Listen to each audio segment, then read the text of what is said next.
The invitation to my parents' 40th anniversary dinner sat on my desk, its gold embossing gleaming under my office lights. Not my real office, the penthouse suite at Wilson Ventures, but the small consulting space I maintained to keep up appearances with my family. The dinner was tonight, and in exactly 2 hours, Bloomberg would announce my latest acquisition, a $80 million tech startup that would transform my company's digital portfolio. Not that my family knew I owned Wilson Ventures. To them, I was just Sophia Mitchell, the daughter who settled for running a small consulting business instead of joining the family law firm. My brother Andrew's text flashed on my phone. Don't forget 7 p.m. sharp. Try to look successful for once. Dad invited the senior partners. I smiled, adjusting my simple black dress, a custom Valentino without the obvious branding my family preferred.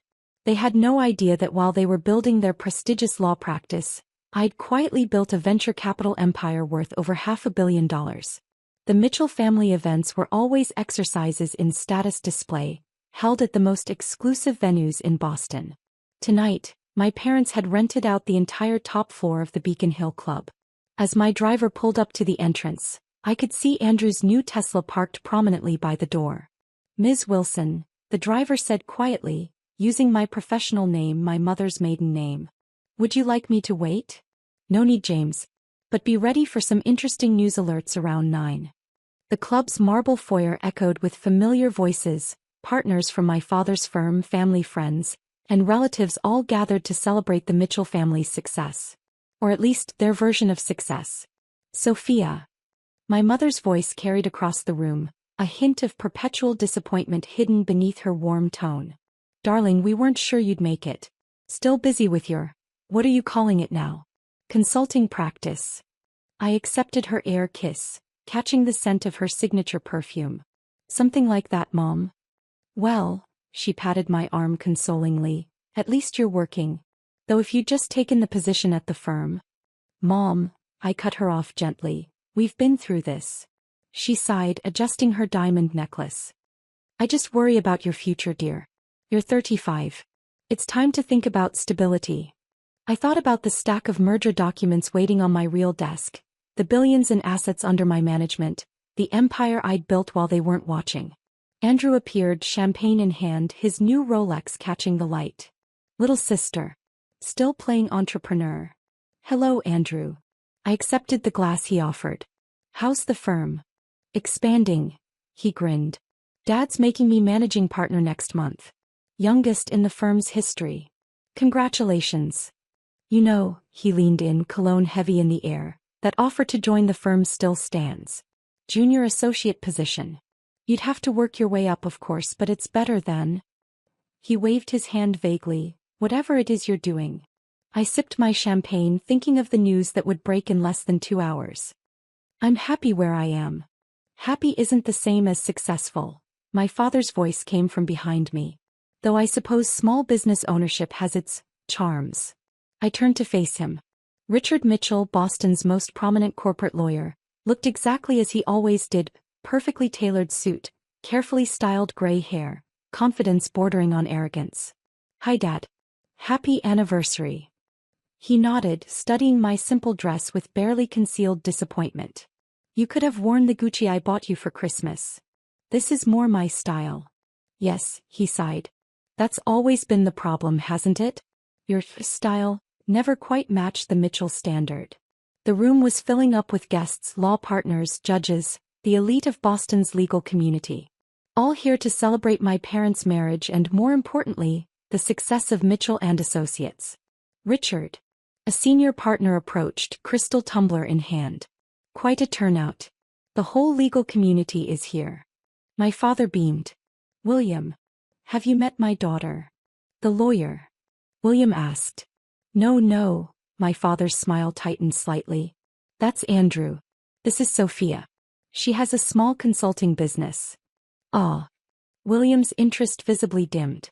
How nice. Speaking of business, heard anything about that Wilson Ventures deal? Word is they're announcing something big tonight. I hid my smile behind my glass. What deal is that? Some major tech acquisition. Sarah Wilson's been making waves in the venture capital world. Brilliant woman, very private. No one even knows what she looks like. My father shrugged.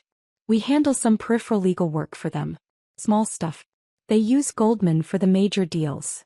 Actually, I used his firm for basic contracts precisely so they wouldn't look too closely at the CEO's identity. Another small deception in a life full of them. Speaking of deals, Andrew cut in, wait until you hear about the merger I just closed. Biggest in firm history. The conversation shifted, as it always did, to Andrew's achievements. I checked my phone 1 hour until the announcement. My mother clinked her glass, calling everyone to dinner. The Mitchell anniversary dinners were always elaborate affairs, but this year they'd outdone themselves. Crystal chandeliers, string quartet, tables groaning with expensive wines and gourmet food. Before we begin, my father stood, raising his glass. I want to thank everyone for coming tonight. 40 years ago, I married the love of my life, and together we built not just a family but a legacy. Applause rippled through the room. My mother beamed. And that legacy continues, he went on. Our son Andrew, soon to be the youngest managing partner in firm history. Following in my footsteps, building on the Mitchell name. More applause. Andrew stood, basking in the attention. And of course, my father's voice softened slightly, our daughter Sophia, who chose a different path.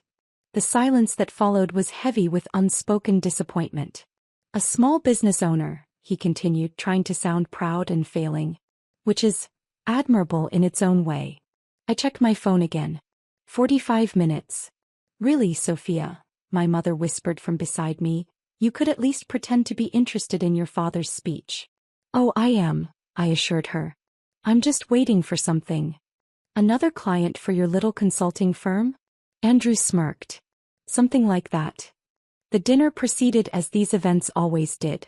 Partners discussed cases, judges shared war stories, everyone celebrated the mighty Mitchell legacy. I sat quietly watching the time tick down. You know, Andrew said loudly enough for nearby tables to hear, the firm's junior associate salary is probably triple what you make in a year, Sophia. Just saying. Probably, I agreed mildly. I just hate seeing you waste your potential, he continued. You could be part of something big, not just consulting. I checked my phone one last time. 5 minutes. Actually, I said quietly, I am part of something big. Very big. Your 3-person office in Cambridge? He laughed. That's not exactly Mitchell and Associates. No, I agreed. It's much, much bigger. My father overheard us. Sophia, please. Not everyone can handle the pressure of real business. There's no shame in staying small. I stood up slowly, smoothing my dress. Would you all excuse me for a moment? I need to make a call. Now, my mother frowned. During your father's anniversary dinner? Trust me, I smiled. You'll want me to take this call. As I walked toward the door, I heard Andrew's voice, just a small business owner trying to play with the big kids. I paused, turning back. You might want to turn on CNBC, brother dear. Something interesting is about to happen. The confusion on his face was just the beginning. The real show was about to start. I stood in the club's elegant hallway watching the seconds tick down on my phone. Right on schedule, breaking news alerts started flooding in. Wilson Ventures acquires TechFusion for $80 million. Sarah Wilson's latest acquisition shakes tech industry. Venture capital queen strikes again. Wilson Ventures expands digital portfolio. Inside the dining room, I heard the first gasp. Someone had CNBC running on their phone. Breaking news. The anchor's voice carried through the open door. In a stunning move, venture capital powerhouse Wilson Ventures has acquired artificial intelligence startup TechFusion for $80 million. Sarah Wilson, the mysterious CEO who's built a $500 million empire, continues to reshape the tech investment landscape. I walked back into the room just as Andrew choked on his wine. My father stood frozen, his anniversary speech forgotten. On 3 different phones, my face appeared on the screen. A professional headshot released with the announcement, captioned Sarah Wilson, CEO of Wilson Ventures. Sophia. My mother's voice was barely a whisper. What is this? I took my seat calmly, picking up my wine glass. This? Just another day at my small business. The room erupted in chaos. Law partners who'd dismissed me moments ago suddenly couldn't take their eyes off me. Judges who'd barely acknowledged my existence were now leaning forward, hanging on every movement. You're Sarah Wilson? William, the senior partner, stammered. But that's impossible. Wilson Ventures is worth $500 million, I finished for him. Give or take a few million. Mother's maiden name, by the way. Though none of you ever paid attention to that side of the family. Andrew's face had gone from red to white. All this time, while we thought you were just running a small consulting firm? I smiled. Yes, that was the point. Though if you'd ever actually visited my little office in Cambridge, you might have noticed it was just a front. My father found his voice. Why didn't you tell us? I looked at him steadily. Would you have believed me? When have you ever believed I could succeed at anything bigger than small business ownership? But he glanced at his phone where the news was still breaking. You're one of the most successful venture capitalists in the country. Yes, I agreed. And I did it without the Mitchell name. Without your connections. Without your approval. My mother's hand shook as she reached for her water glass. Darling, if we'd known. You'd have what? I asked quietly. Treated me differently? Respected me? Seen me as something more than the disappointment who wouldn't join the family firm. The string quartet had stopped playing. Every eye in the room was on our table. My father's carefully orchestrated anniversary dinner had become something else entirely. The firm, Andrew said suddenly. All those small contracts Wilson Ventures sends us. Were a convenience, I finished. A way to keep you just close enough not to look too closely. Though I must say your billing rates are rather high for basic contract work. William leaned forward. Sarah, I mean Sophia, we should discuss moving your major deals to Mitchell and Associates. Now that we know. No, I cut him off. I don't mix family with business. That was made very clear to me when I turned down the junior associate position. My father winced at the reminder. Sophia, surely we can. What? I raised an eyebrow. Start over. Pretend you didn't spend years dismissing everything I built? That an hour ago you weren't apologizing to your guests for my different path?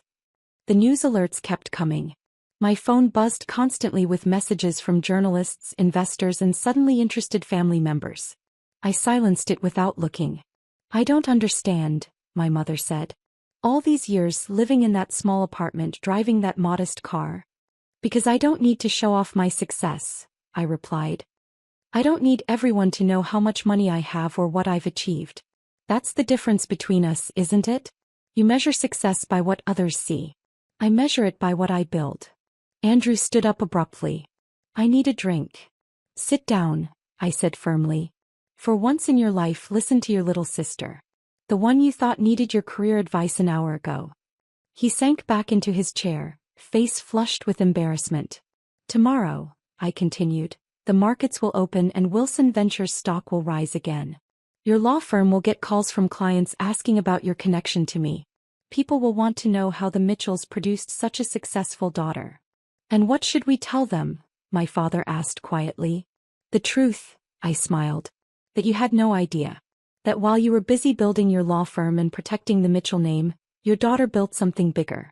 Without your help, your connections, or your approval. I stood up, smoothing my simple dress. Now if you'll excuse me, I have a merger to finalize. Happy anniversary, Mom and Dad. The dinner was lovely. Wait, my mother called out. Please. Can we talk about this? As a family. I turned back one last time. We are talking about it. For the first time in years you're actually hearing me. Isn't it interesting what $500 million can do for a conversation? As I walked out I heard Andrew mutter, Jesus Christ, my little sister is Sarah Wilson. My driver was waiting outside, a knowing smile on his face. Home, Ms. Wilson? No, I checked my phone seeing 47 missed calls from family members. To the office. The real one. The next morning I sat in my penthouse office at Wilson Ventures, watching the market reaction to the TechFusion acquisition. Our stock was up 15% in the first hour of trading. My assistant buzzed in. Your father's here. And your brother. And 3 senior partners from Mitchell and Associates. I smiled, straightening the nameplate on my desk. Sarah Wilson. Tell them I'm in a meeting. They can make an appointment like everyone else. And your mother? She's called 6 times. Tell her I'm busy. Running a small business takes a lot of work, you know. I turned to the window, looking out over the city I'd conquered while they weren't watching. My phone buzzed with a text from Andrew. "Can we talk? Please?" I had no idea. I typed back. Neither did anyone else. That was the point. Sometimes success isn't about proving others wrong. Sometimes it's about succeeding so quietly, so completely that when they finally realize the truth, it's already too late to pretend they believed in you all along. And as I sat there reading the flood of news coverage about the brilliant and mysterious Sarah Wilson, I couldn't help but think that sometimes the best revenge isn't telling people how successful you are.